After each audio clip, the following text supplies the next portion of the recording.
can't believe you. I just can't believe you.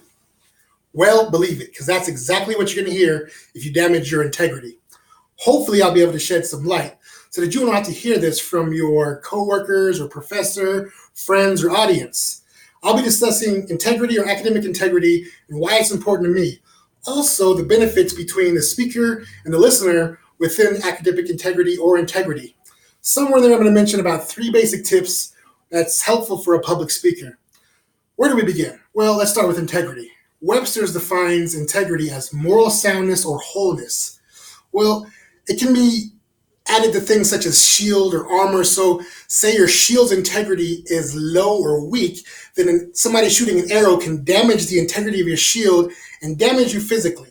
Now, you have moral integrity, and if you come up against opposition and your moral integrity is weak, then something can pierce that and you'll be damaged socially or spiritually. So how does this all relate? Well, let's just take, for instance, there's 2 companies and they both sell DVDs and you happen to be in the market for a DVD player. They both have the same specs, they both have the same price, and they're both labeled as brand new in the box, right? So you go with company B because maybe you like the logo, there's like a Sasquatch riding a unicorn or something. So you order company B, boom, ordered it. And it's coming in, shipped, you got it, open it up, plug it in, spins up. What's on the television screen?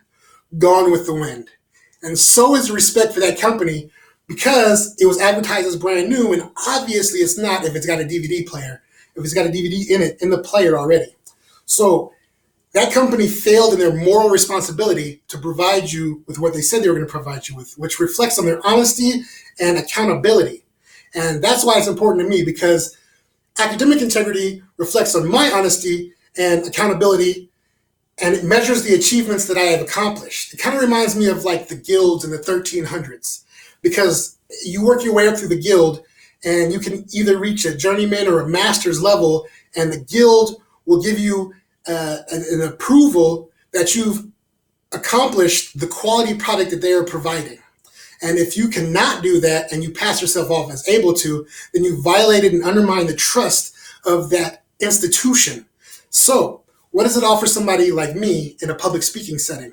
Well, it means that I follow the standards, protocols, and procedures, and the institution is able to vouch for me and spread their own honesty and accountability that they have built themselves. It strengthens my core. And while we're on the topic of the speaker, let me give you 3 basic tips to enhance speakers' credibility. First would probably be the expectations of behavior. So if you're behaving like you're credible and honest and you're not violating anybody's rights or calling somebody names, and you're becoming more civil and you're able to produce that civility through your actions, then you are behaving to the expectations of the institution wants you to, and you're showing respect to the crowd. Second would be the accurate in citations. Now, that kind of goes back to the first one because you're showing respect to the people whose work that you're referencing within your own material to build upon.